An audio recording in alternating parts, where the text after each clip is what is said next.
All right, what is up, my peeps? Joshua Smithy with another GSD Mode Podcast with my good friend and business partner, Jim Brown.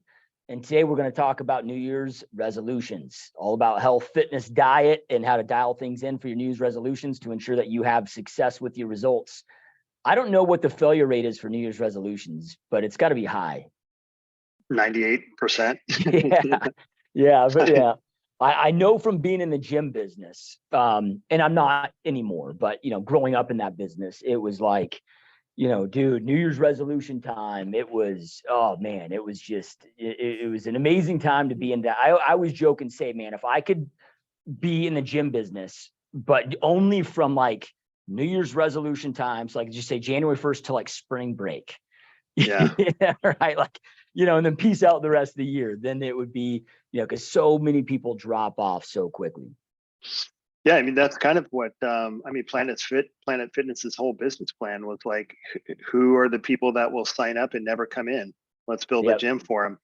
That's the dream team of the gym. They're going to sign up all these people that'll never come in after, the first 2 months. But it's a super high failure rate. I mean, it's it's kind of a cope to say, oh, I'm just going to start January 1st. And then, you live it up or, whatever you're eating pies or whatever until, January 1st. And then you're going to start this whole new thing.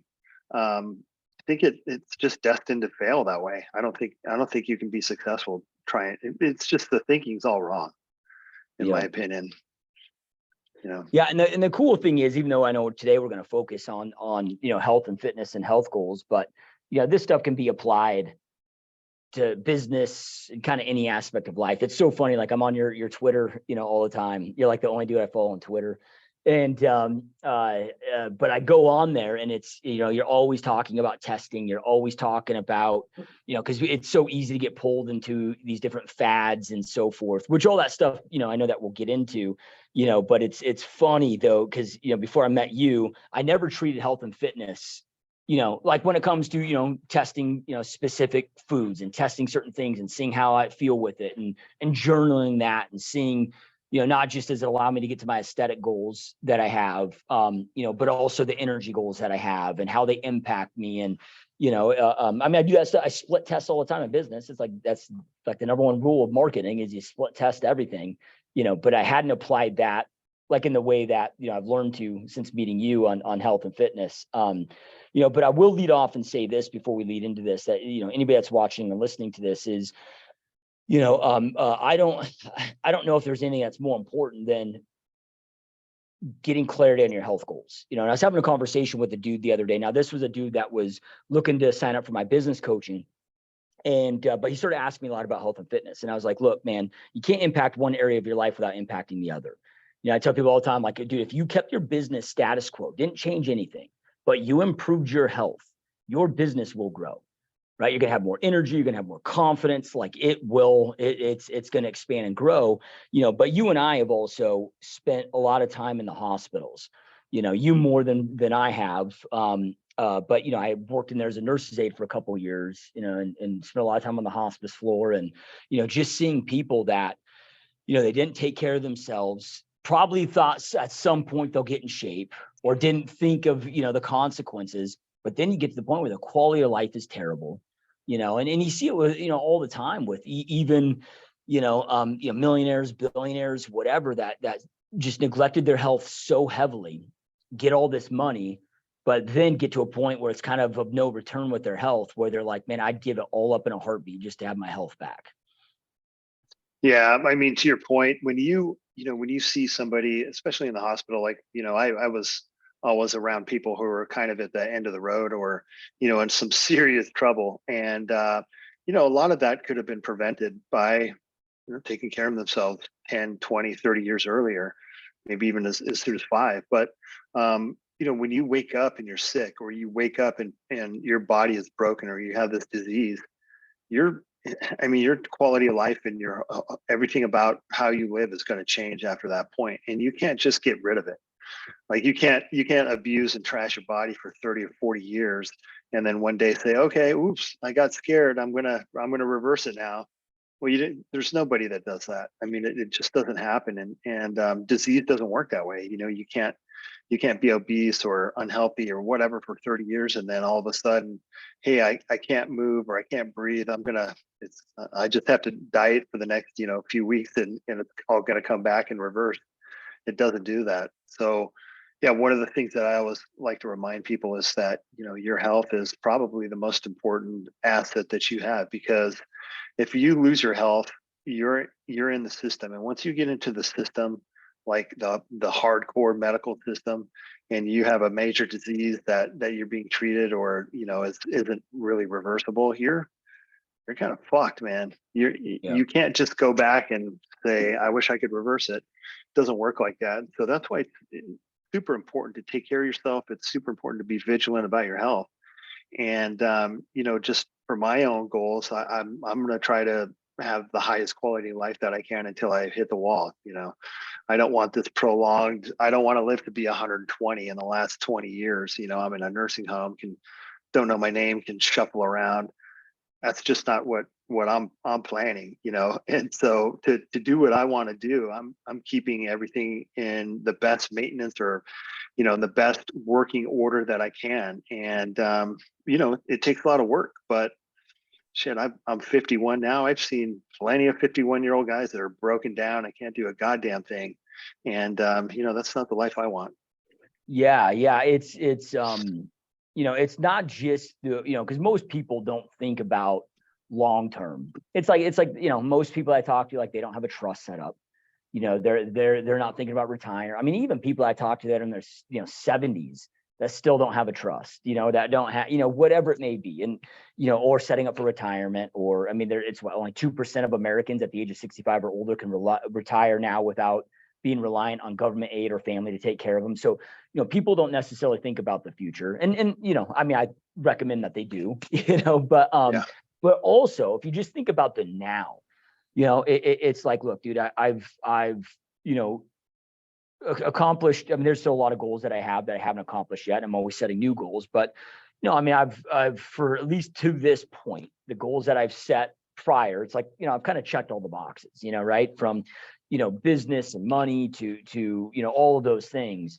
And dude, the best I've ever felt hasn't been when I'm making tons of money, or not that, I'm not going to also lie and say that, money doesn't help improve quality of life, but the best I've ever felt in fuel is when I'm in great shape.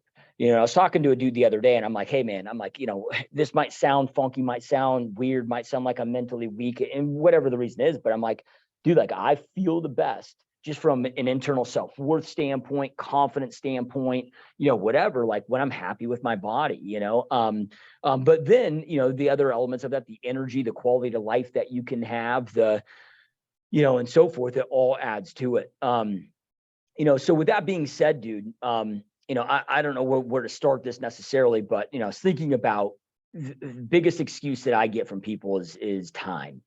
Yeah, I'd like to, because when people hear like, what I do or what you do, it's, man, I don't have the time to work out in the way that you do, or to, I don't have I just don't have the time to exercise like that. How do you combat that? I know what I got to, would say to it, but I want to. There's always time, man. I mean, there's always time. If you want to do something bad enough, you can find the time to do it. That's period. It doesn't take the amount of time that most people kind of envision when they talk about working out. One of the questions I used to get a lot was like, oh, I bet you work out for, hours a day. It's like, no, I work out for an hour a day, but it's super, it's every minute is intense. But I think people have a misconception that it takes all this time to have a workout, or it takes all this time in the gym to get into shape. And it's simply not true. If you have 30 minutes that you can walk in the gym and bust your ass for 30 minutes and walk out, you'll get a great workout. If you got 20 minutes that you can jump on a piece of cardio equipment that you have in your house and knock it out, I mean, that's going to make a difference if you do that every day. If you just walk around the block for 10 minutes after, breakfast and lunch, or lunch and dinner, it's going to make a difference. So there's always time. And then, I have little patience or little empathy for that. I mean, I remember at one point when I was working 3 jobs, going to school, and still competing in bodybuilding, which was a way more time, a way larger time commitment than the normal person just working out. And, I made it work. I mean, it's possible. People just use that as a cope not to do it, man. It's just an excuse. Yep. And that's what I was going to, one of the things I was going to say, you already hit on, but it doesn't take near the time that people think. And I always combat that and say it actually creates time. Now, okay, yeah, maybe I'm in the gym 5 days a week, for an hour a time. Not that it takes that much time. It depends on what people's goals are. And I know that you alluded to that, but the amount of time that I'm able to gain from it because of the amount of extra energy that I have, it's like it buys me back time.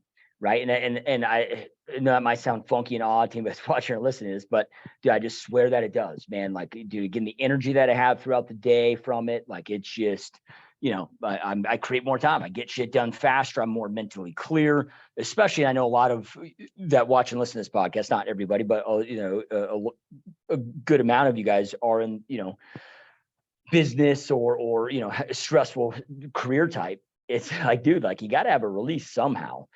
Yeah. So I mean, just the mental stress.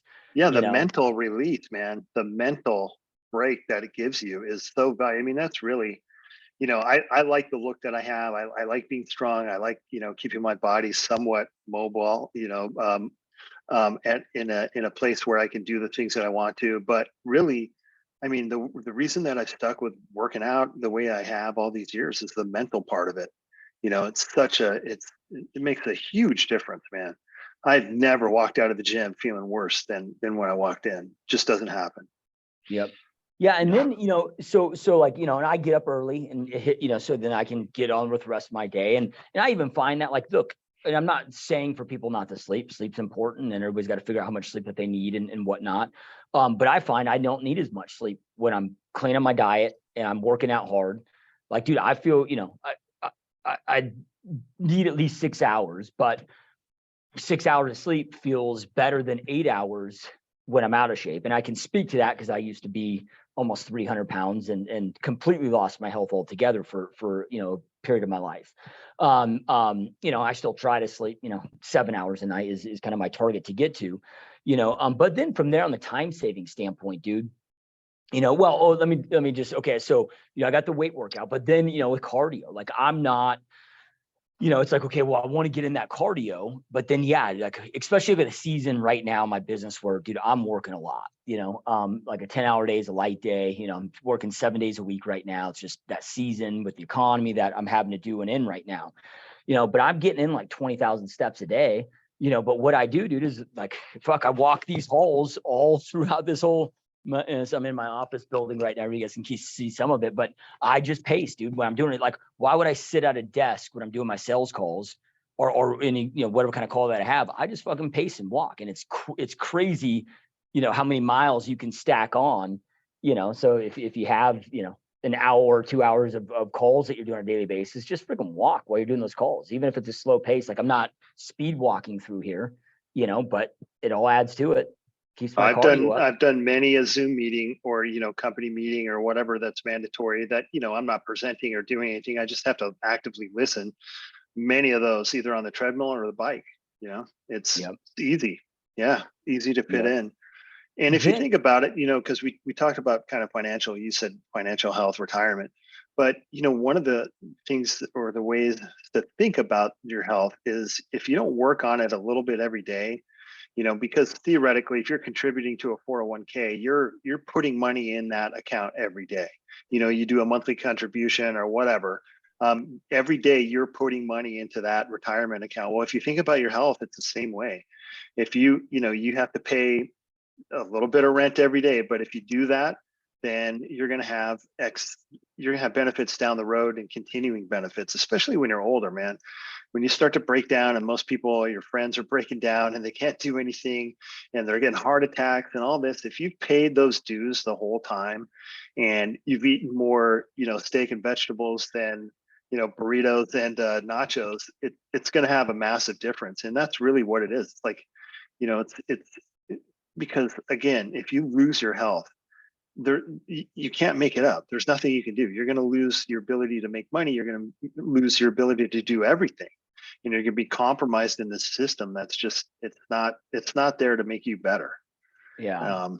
So Yeah. And then circling back to the time thing, I just a couple more points I wanted to hit there. So then the amount of time that I save by not having to eat out, oh yeah, like, dude, I'm meal prepping as I'm working. Like my meal prep's pretty simple, so, I throw some meat on the grill, I'll work behind my key and get it done from my home office, go there, flip it, whatever. But then from there, it's just, I have a little kitchen here at the office, and I know that others are on the road more, whatever, but we've talked about this before. You can get like a 6-pack cooler with ice bags and, all that stuff in there. But, dude, like the amount of time that I save not having to eat out, and the amount of money, I did this calculation the other day. It's not something I've ever done before, but I did it the other day just because I got sick and tired of, good friends or family members that are like, oh, I just can't afford, to do like what you do with, like, cause there's this misconception, I think, of, to be healthy costs more money. And I broke it down, dude. I'm at an average of $4 per meal. Now each meal is slightly different. Like one meal might be, my eggs and avocado. The next one might be, half a pound of hamburger meat, or whatever it may be. But it's like, yeah, $4 a meal. Like anymore with inflation, dude. Like I order to go to Chipotle just for my, like, if I do it like a DoorDash, it's like $25, dude. Right? Like so the cost of there, it's like, okay, I save money from there, save the time of not eating out. Every day I just freaking eat my meals right at my desk as I'm working, so those misconceptions are just, I think, out of the window, with that. But you do have to be intentional with it, right? Like the other day, and some people might feel awkward in this position, but, I just have to prioritize what's most important to me, but we had a dinner get together. So we were going to, friend's house to eat dinner for like a little pre-Christmas thing. Well, then I found out, like, what are they cooking for dinner, dude? Well, it didn't match with my diet. It was spaghetti, and so I was like, all right, I just ate right before I went. And I went there. The rest of my family ate with them. I still sat there and ate, but I, explained to them, hey, I'm on, a diet, like it's not within my diet. I apologize. I'm not trying to be rude, but, and what was, and they were fine with it, right. They didn't have, but what was interesting is, and these were, some new friends that we've recently met, but they were asking me, they're like, well, what are you training for? Like you training for like a show, like, what are you training for? I'm like, no, nothing, like just, but then that's that almost conception of, for most people, like, oh, you got to be trained for something. It's not a lifestyle, and they got it once I explained it to them, but, yeah, you got to prep, you got to plan for that. You got to allocate, like, and think about, okay, what situations am I going to be in?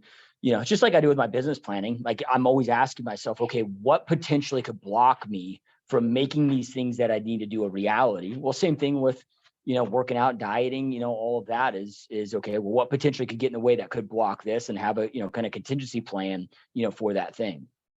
Yeah, you always, and that's why I've always recommended taking meals with you, and we've talked about this many times, but, I always have the cooler in my car, because if you bring your food with you, then you're not in the position to make bad choices.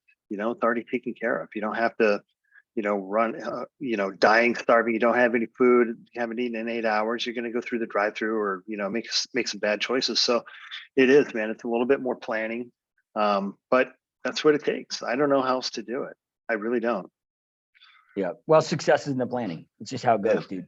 Right? Like you just prep, you plan for it, and just make it happen, dude. If you're committed to it, you're committed to it, right? All right. So then from there, we're amongst this, and not just this now. I mean, this has been for a long, long time, probably forever. But, it's like, man, there's all these little kind of niche / fad diets, workouts, and everybody today is a guru that seems like they have their, special type of way to work out, or special type of diet to follow that works.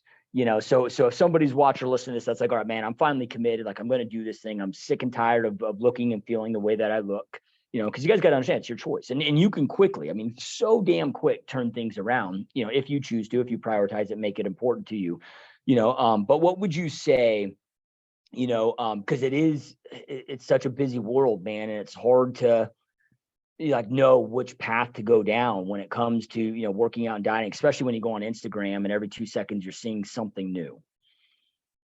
I would recommend you don't listen to any of that. It's harder to, it's a full-time job to vet out bad information. There's so much of it out there. The easiest, look, you can, all these fad diets, it's because people want it the easy way, right? Oh, I'll just eat meat. That's easy. Okay, well, I'll just eat high fat. I just won't eat carbs. Well, that doesn't work. Calories still matter.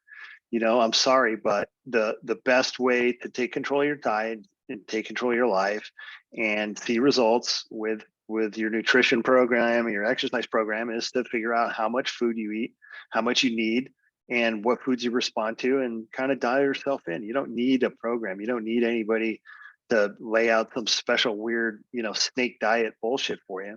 Just start eating stuff that's good for you, right? Lean meats, vegetables, some carbs, complex carbs, and don't overeat. The most important thing is to figure out how many calories you need a day, what your maintenance caloric intake is, and then, start to experiment with it.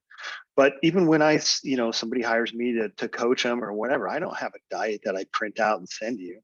It's all about, okay, what foods do you like? What foods do you know work well in you? What do you digest well? Okay, let's figure out how much you're eating a day, how many calories you're eating. Okay, let's start to change, this a little bit. Let's dial it down. Let's experiment with it.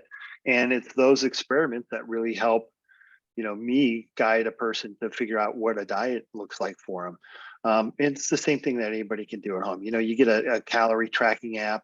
You can get something like, we've talked about it before. There's Carbon Diet Coach. They'll kind of help you figure out how many calories you should be eating or how many calories you should start eating to see what happens and experiment with it. But that's the most effective way that I know how to do it. And people undereat and it will keep body fat on you, and people obviously overeat and it will keep body fat on you. So you really have to kind of dial that in. You don't have to weigh your food forever. Like you're not in this kitchen with your scale when you're prepping food, neither am I. But I know what a half a pound of meat looks like, and I know what a pound of, or I'll buy 2 pounds of meat and divide that roughly into 4. There's kind of tricks, but the first thing I do when I'm trying to cut down, or I need to cut some body fat or do whatever, is break out the scale and make sure that I'm on point. That the food that I actually think I'm eating, or if my calories are in check. So, I mean, that's where I would start. Just simple foods, man. Just simple foods, single ingredient foods.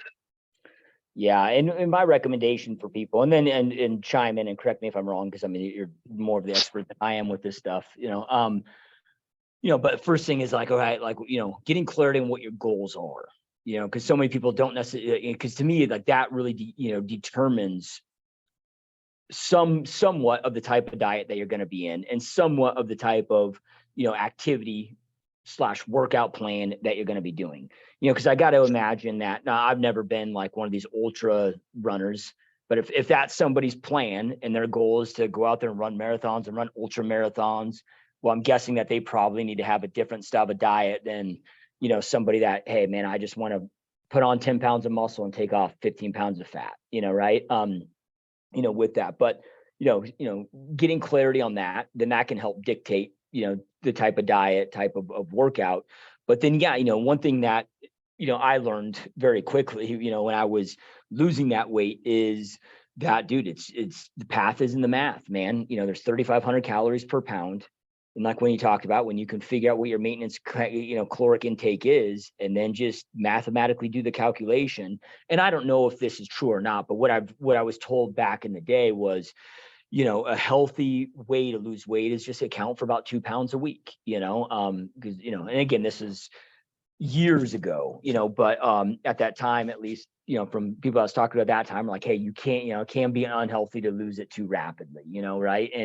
And for me, one thing I was really nervous about, and I'm sure anybody that's morbidly obese like I was has this concern, is I was really worried about having crazy loose skin. Especially, when you go from, a 40-inch waist, down to, 30-inch waist, it's like, I didn't want to have, just, saggy stuff. So I was like, kind of think of that into consideration, but it was like, okay, well, if I know what my maintenance caloric intake is, and that's going to adjust obviously as I'm losing the weight.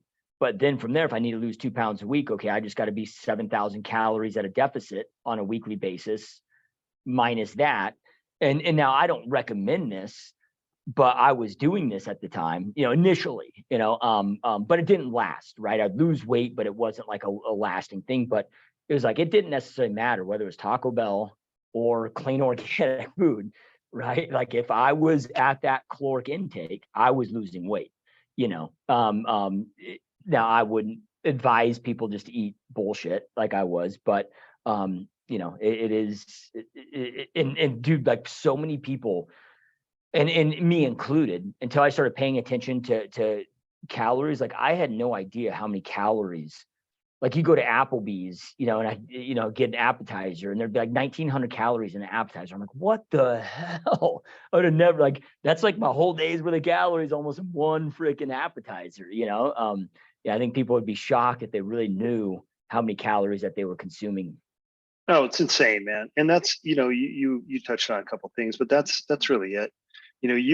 Weight Watchers is a real successful program for most people, and we're not talking about people that have muscle mass or want to gain muscle or want to maintain an above average amount of muscle mass. But for the normal person, Weight Watchers works because you're eating normal kinds of foods that everybody eats, but you're proportioning them, right? So that you're in a caloric deficit, and it works.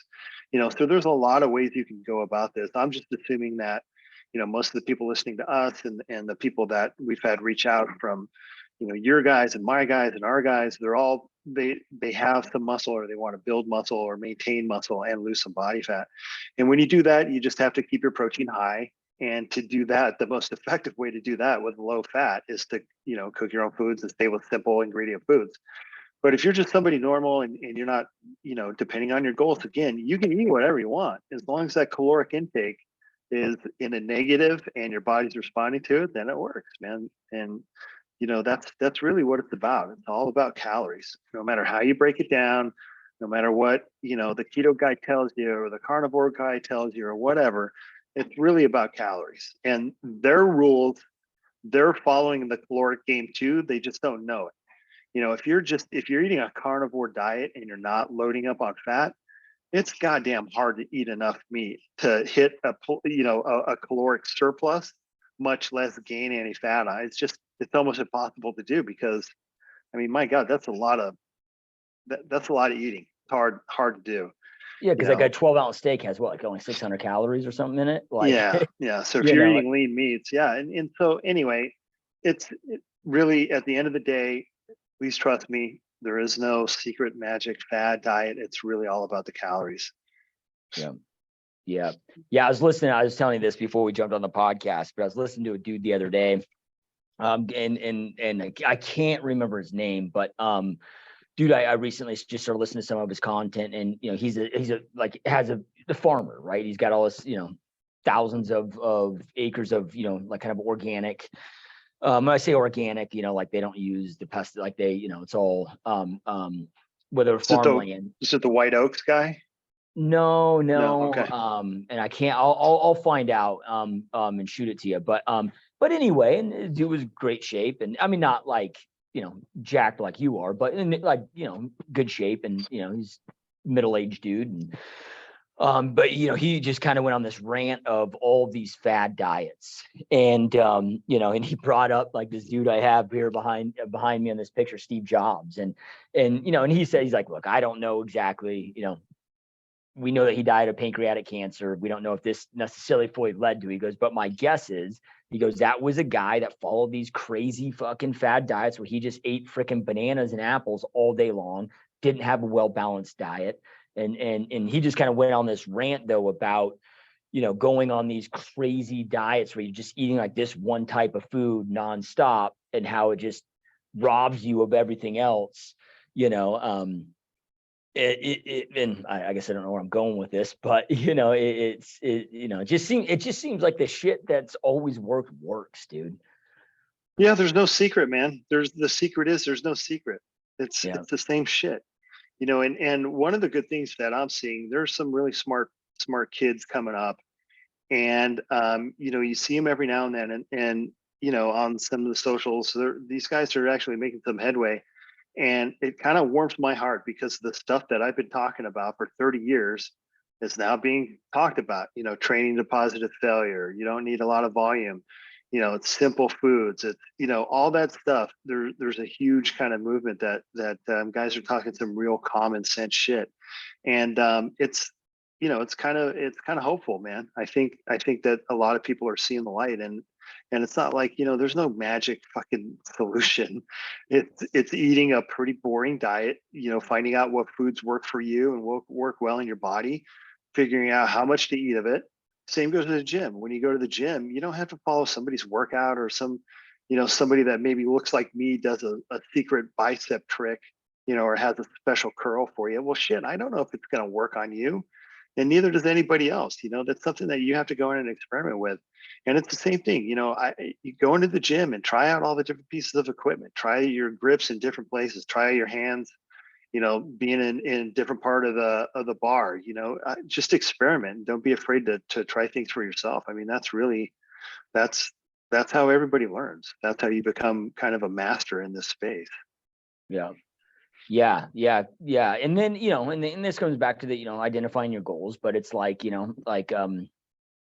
like with my goals, dude, it's, I'm not like, I want to, there's a certain amount of muscle I want to carry that just makes me feel good about myself. Plus I know the positive long-term benefits of resistance training. I want to keep my body fat at a certain percentage for aesthetic benefits. But then to me, what's most important is energy management, and something that you told me a long time ago, and this is something I always advise people to do, is like, okay, eat a meal, set an alarm for 2 hours, and then just journal how you feel. And I'll tell you, man, I never really did this with my health and fitness until I met you, but now it's part of my daily journal practice and has been for a long time now. But journaling, okay, like, what am I doing for workout? What am I doing for nutrition? Like at that time, because then it's like, and I've talked to people all the time about this, but like, oh, and I've had this happen where it's like, oh man, maybe you see an old pic or you go to, like, at that time in my life, man, I felt really good. I need to get back to there. Well, the only way for me to know how to get back to there is, okay, what was I doing at that time in my life? It becomes super important. Yeah. I mean, that's, I've had so many people, we start identifying the meal. Okay, well, how do you feel after you eat, chicken and broccoli? Well, I'm bloated. I don't feel good. Okay, man, dump the broccoli. But broccoli's good for you. Well, it's not good for you, man. Switch it out with something else. Switch it out with something else. And how do you feel? Oh, I feel great. I'm not bloated anymore. Okay, then why are we eating the broccoli?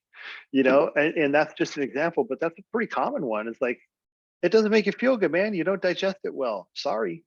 Get rid of it. Same with Greek yogurt. I have a client that loves Greek yogurt, as we all do. You mix it in with berries or you mix protein powder in it, but it bloats him and he makes him hold water, and it fucks up his digestion. So why are we doing it, man? I mean, stop. And finally, stops doing it, and then all this great shit happens. It's like, dude, you gotta kind of be cognizant of that when you're eating stuff. It doesn't matter if so-and-so says it's healthy for you. Well, if you eat bean sprouts or whatever on your sandwich and they make you feel bloated or gross, or you have gas, or your stomach doesn't feel right, why are you eating them? Stop. Doesn't matter what so-and-so says, or if it's part of the diet. That's the thing that, that's the thing that I help people with the most. It's just kind of getting to that point. Like, it's okay not to do the diet, or, so-and-so says to eat this or do that exercise like this. Try it for yourself. Try something different.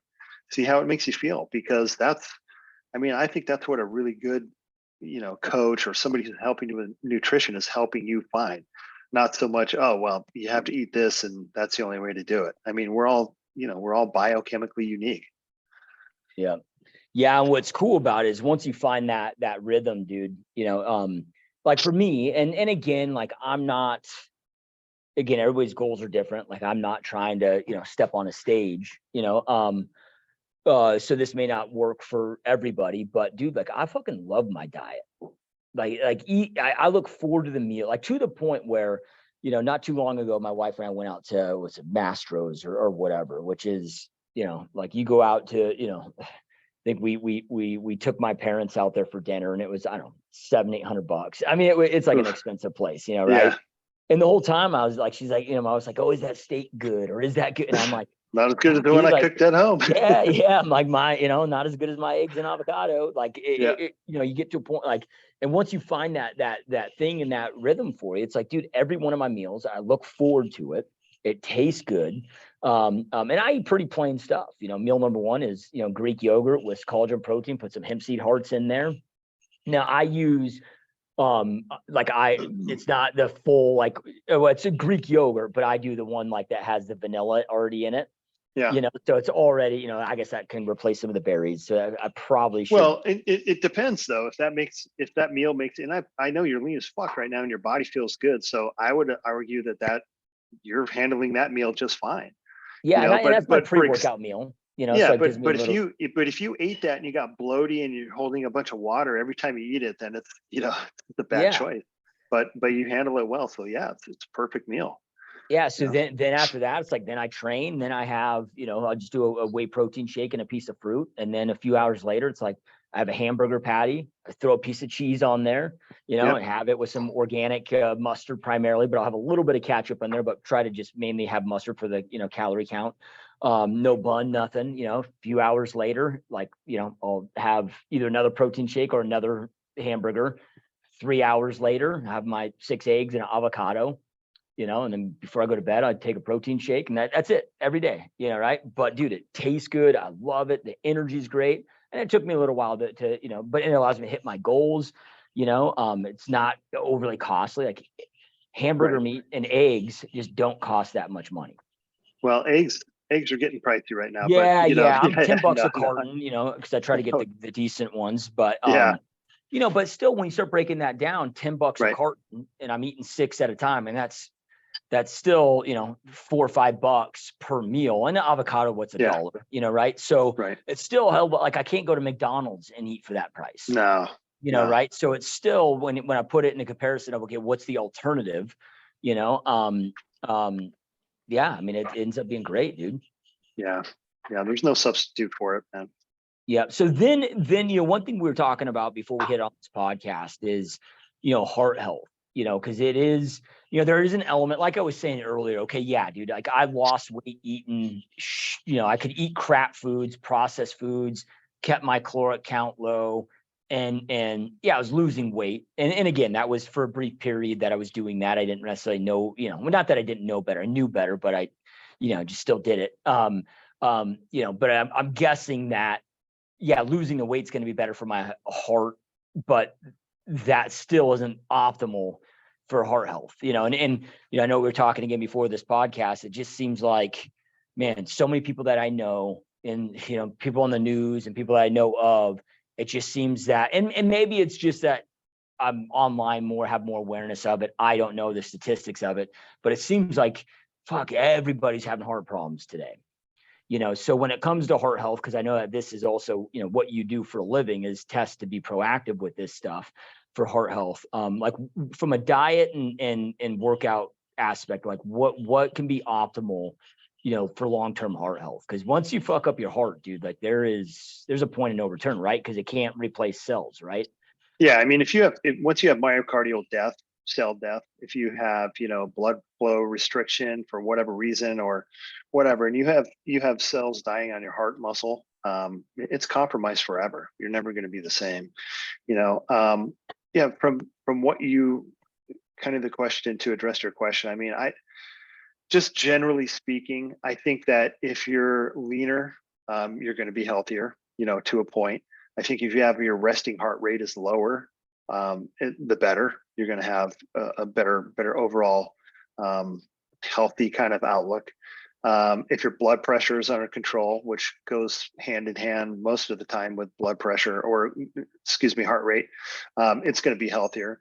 And the more that you do cardio, specifically zone 2 cardio, I think all those things are just commonly, unless you're dealing with something like a congenital defect or, you're fighting a strong family history. I mean, those are all things that are going to allow you to have better heart health, just better overall vascular health. And, it's kind of common sense, right? I mean, you're going to find the guy that, the fit guy in his 40s that drops dead. And, a lot of times that's a family history that you just can't beat. But for the most part, And I was just talking to the buddy that I work with. I used to work with him when we were in the OR, and he was a PA that would assist in cardiac surgeries. And he just said, "Hey, man, how many skinny patients do you remember seeing getting a bypass graft?" And I said, "Shit, man, maybe I count them on one hand." And this is seeing 2,000-3,000 surgeries. It's like maybe 10, 20. I don't know, not a lot.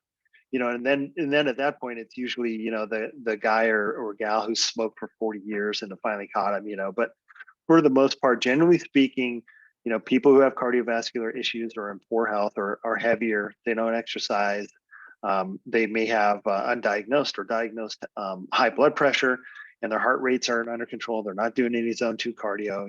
It's kind of simple, common sense stuff, man.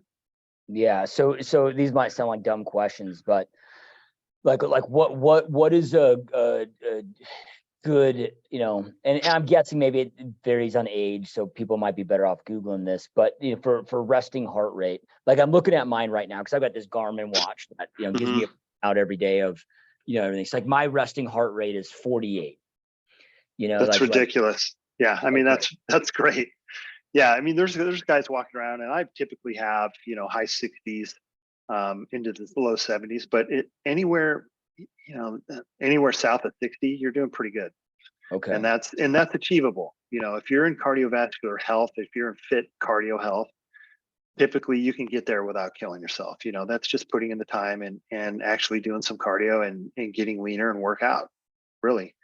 The blood pressure thing is something that's super important as well, but for heart rate, that's a good indication of metabolic health and vascular health. And blood pressure, which this sounds bad, but I never go to the actual doctor, right? Like, I get my blood work done every 6 months and go through that, but I haven't hooked up a blood pressure cuff for a long time. But that's what 120 over 80. 120, 70-ish. Yeah. Is kind of what you're looking for. But, you can buy one. Like I've had one. I used to have the old one before. You could buy the digitized ones on Amazon, but on Amazon, if you pick up a blood pressure cuff and monitor, I think you're in for like $35, and they're pretty damn accurate, and that's something that, it's always good to keep checks on or keep tabs up, because that's the one that can sneak up on you and cause all kinds of stuff before you even know it. Yeah. Like once a year, I'll go like into Walgreens. I'm sure that option's out for you, because I can't imagine you're huge ass arms. Well, they're not as big as they were, but yeah, I had to get the fat cuff for the home one, and the one at the grocery store. But I don't know, man. Today's society, maybe they got the jumbo size. You've seen the wheelchairs. I mean, Yep. From normal wheelchair to jumbo wheelchairs. So. Yeah, man. So then you mentioned zone 2 cardio. What does that mean? How do you identify? So there's a chart that you can get, or you can Google it and see. But to me, when I'm in zone 2 cardio, when I can comfortably, or I'm at the point where I can still talk and do cardio, right up to the point where it starts to be uncomfortable to carry on a conversation and do cardio. And so it's a specific, I mean, for me, it's about 135 heart rate doing cardio. And that's probably the best zone. The zone 2 cardio is the best zone for metabolic and cardiovascular health. So if you put in your time in that kind of stretch of heart rate, it's supposed to be the best. And, that's the best for training, all kinds of things. It's pretty impressive, but you can do your own research on that. But yeah, that's it. Just to the point, you don't have to go in and do HIIT rounds of cardio where you're sprinting and dying. I mean, those are good too sometimes, but even zone 2, just walking around the block, zone 2 on the treadmill, zone 2 on the bike, it's where you want to be. It's super healthy, and it's not going to kill you to do it. Okay. Yep. I had another question there. And then as far as frequency with like that zone 2 cardio, like I've heard, like, and we're just talking heart health here, not talking for the amount for maybe to assist in fat loss or whatever, but like I've heard, and when I say I've heard, this is just podcasts, whatever. And it was a lot less than I ever expected. Something like, I don't know, 3 20-minute sessions a week. Like, I've heard that number before. I'm not sure. Yeah, I'm not. I can just tell you, none. Anything is better than none, right? So if you can only do it twice a week, do it twice a week. If you can do it 4 or 5 times a week, great. If you can do it every day and it's not affecting your training or your recovery from weightlifting or whatever, or you're not in a constant state of your lower body being sore from the bike or whatever, yeah, do it every day. Yeah. Yep. Yeah. Love it, dude. Yeah. It's one of these things where, it's funny because now that I'm getting older, I'm 41 now, but now that it's like, okay, when I'm 41, I was in better shape than I was when I was 21 or 31. So then now the goal is like, okay, when I'm 51, I want to be in better shape than I am at 41. And here's the cool thing is like now we're seeing so many examples of people that are doing it, dude.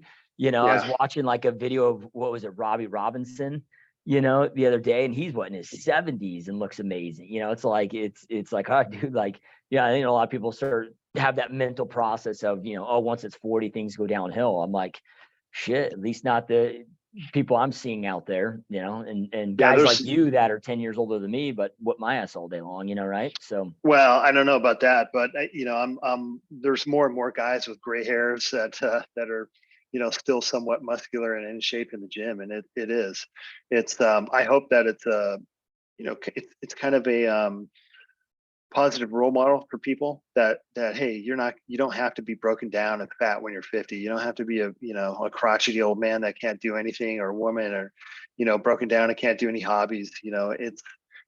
There's a lot of people out there kicking ass still, and 50 and 60 years old. There's guys doing jujitsu. I mean, it's all over the place. And that's one of the cool things about social media. For all the negatives, you can see stuff like that, and it gives you hope or inspiration.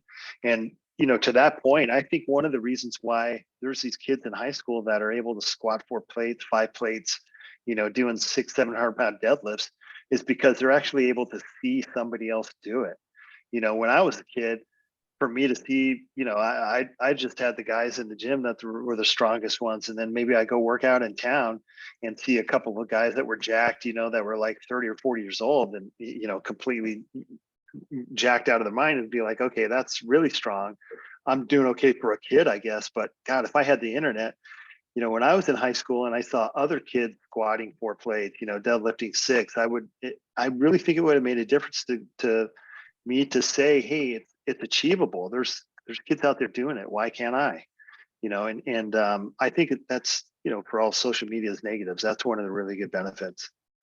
Now, I saw one of your tweets the other day that it was something like, I don't know, the bitch voice in my head said, I didn't want to do this step mill, so I ended up doing 20 minutes to, because I mean, I think that there's this misconception. Well, not that I think, I know, not with everybody, but I know that there is, a decent size of people out there that have this assumption that, I don't know, people that are successful in business, that they just love doing the things that people that are unsuccessful don't. Or same thing, oh, Jim, like, you just must love weight training. You just must love cardio. You just must love dieting. Like, no, there's days where I'm sure there's days where you love it, but then there's days I'm sure where you, hate it, and it takes a lot to do. Like, what do you do in those moments to get yourself mentally to push through it?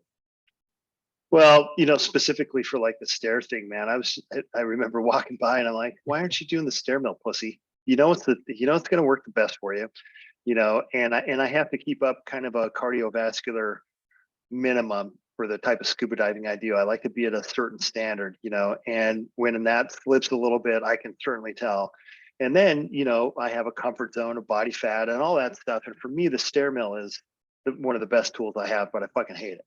And so, I've been toying with it. I do 5-7 minutes, whatever, warm up with it. And, I just got to the point where I was like, God, I fucking hate that. I just really don't want to do it.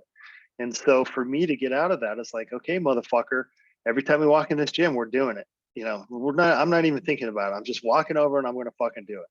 I could do it for 10 minutes before, my workout, or the other day I said, I was just like, fuck this. I did it for 40 minutes. And to me, that's the way that I kind of get over that. It's like, oh man. One day there was this free squat machine in our gym, and I had done it a few weeks, and then I found myself just like, hey, I don't want any piece of that. And I was like, okay, motherfucker, that's not going to work. So I did it every other day for like 6 months until I was like, okay, I'm over it. I own it. If I want to do it, I'll do it. And there's none of this kind of hesitation. And, that's just kind of, I mean, David Goggins talked about that inner bitch. And, I'm sure there's a million different ways to deal with it, but that's how I do it. And same with dieting and same with the workout. There's been, I've had a real crazy year, man, super stressful year with work. And, I told you it was some of the only times that I was able to, or not able to go in and at least concentrate for 20 or 30 minutes and do a quick workout. But, my way through that, it's just just fucking make myself walk into the gym and do it, just tough through it. So to your point, man, it's not like some magic motivation that I have where I love doing all that shit.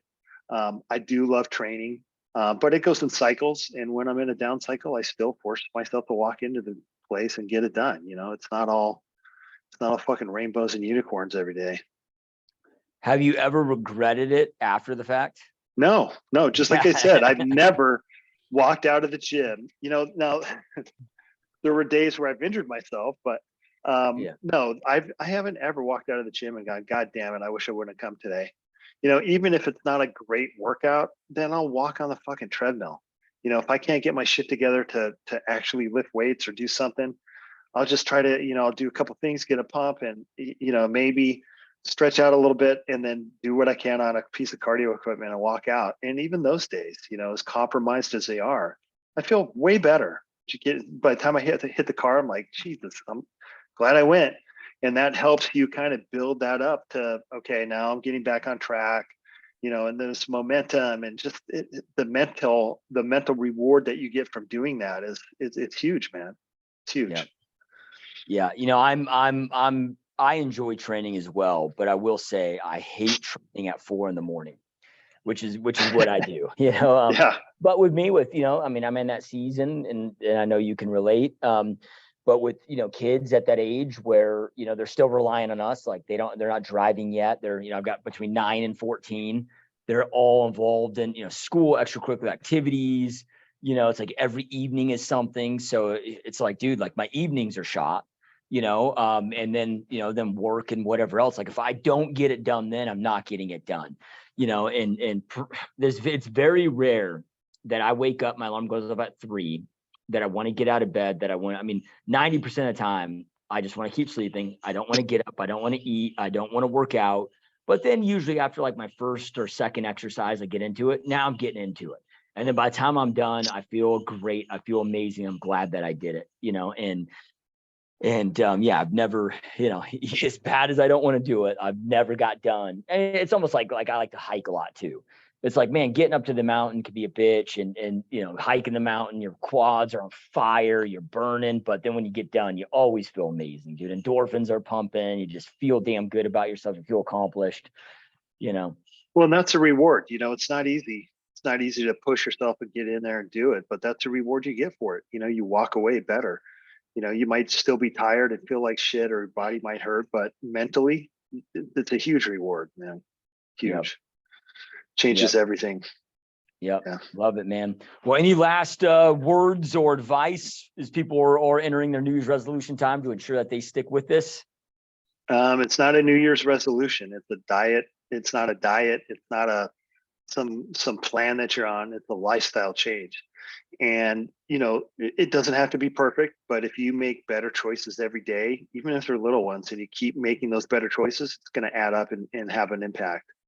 So yeah, do it. Awesome stuff. Yeah. And my kind of any piece of advice, same thing. It's a lifestyle. It's not, it's something that you got to commit to for the long run, the long haul.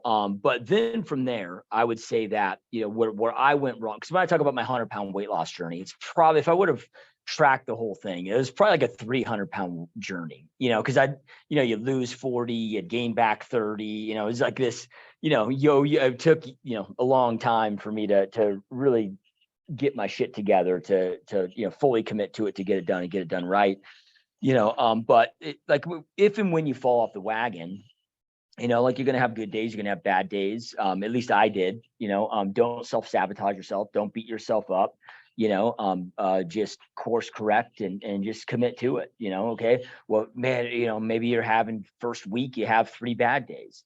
Okay. Well, maybe make your next week goal where you have only 2 bad days, and just lessen it. And, if you have a really difficult time, because I find a lot of people go when you're going from one extreme to the other, like eating the average American diet to now trying to eat a healthy diet, which can be an extreme, if that's too much for you, it's like, well, just start with one thing at a time, just, okay, get your water intake right. And once that becomes easy and you got that down, okay, now work on meal number 1, then work on meal number 2, then work on meal number 3.